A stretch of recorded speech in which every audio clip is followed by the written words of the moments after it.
Room H. The room is devoted to parliamentary life in Greece and the liberation movements in those parts still enslaved in the reign of George I, 1864 to 1913.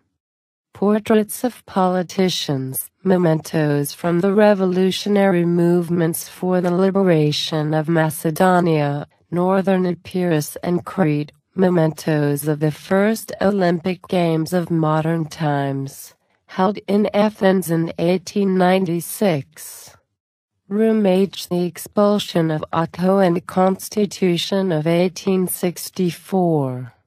After 1861, the anti-dynastic movement was daily increasing due to the arrogance and continuous interventions of the king on the parliamentary life of the country. The resolution of the nation, published on the 11th of October 1862, abolished the reign of Otto and formed a provisional government until the next National Assembly. The resolution did not abolish monarchy but the specific reign of Otto and his dynasty. With this resolution, it became clear that the nation was the agent of the change. Thus, the crossing from the monarchic to the democratic principle was founded on the principle of the popular sovereignty. On the 10th of December of the same year the National Assembly met in the so-called hut at the back of the burned-down Parliament building. The Assembly joined the representatives from the Ionian Islands, celebrating the recent union with Hellas. The Assembly voted unanimously George, the Prince of Denmark, as the King of the Hellenes. The Constitution of 1864 was the most long-lasting constitution in the history of Hellas and served as a backbone of the later constitutions, 1911 and 1952. It established the principle of the popular sovereignty, proclaiming that every power derives from the nation and acts as the Constitution dictates. A second important innovation was the introduction of the regime of royal democracy. Furthermore, the Senate was abolished and the individual liberties, such as the freedom of the press and the right of collaboration, were greatly improved. Room H. The introduction of the parliamentary system in Hellas.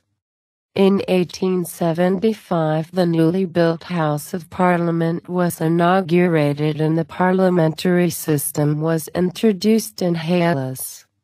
The reasons of its introduction were the contradiction between the Constitution of 1864 and the continuing interference of the king in the political life of the country. On the 29th of June 1874, Haralaos Trikoupis published an anonymous article with the title, "Whose Fault Is It?" in the newspaper, Kari Times. The article dealt with one of the main malfunctions of the parliamentary system, that is the formation of governments by parliament minority groups. In this way, Trikoupis was opposing the interference of the Crown, who had the right to order parliament minority groups to form governments. A year later after the publication of the article, King George ordered Trikoupis to form a government in order to guide the country to elections. After the election of 1875, King George I claimed that he will entrust the formation of government to deputies who will have the trust of the parliamentary majority. This was more a moral binding rather than a constitutional one. With the establishment of the so-called principle of trust, the parliamentary system was introduced in Hellas. The principle of trust is directly related to the interchange of the two most powerful parties in governing the country, a phenomenon that characterized the Greek political scene since 1880. Room H. The establishment of the borders of the Greek state. The modern Greek state was the direct result of the Revolution of 1821.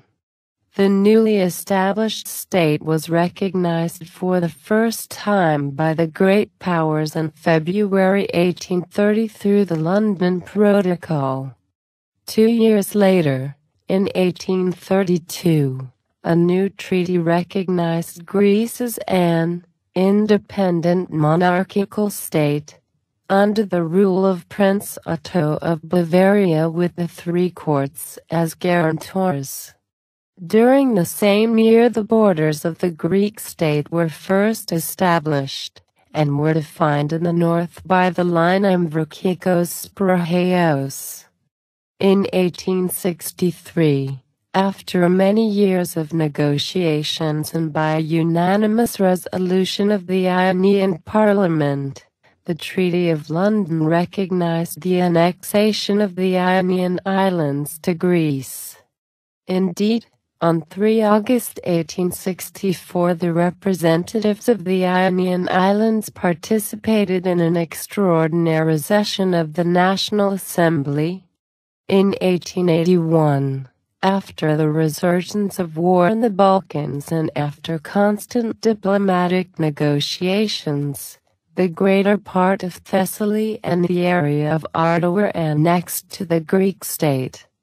The Balkan Wars, 1912–13, established the borders of the Balkan states and the Ottoman Empire. The new treaties expanded the Greek territory and established the annexation of Epirus, Macedonia, the eastern Aegean Islands, and Crete. After the end of World War I, in 1919 with the Treaty of Neuilly, Western Thrace was also annexed.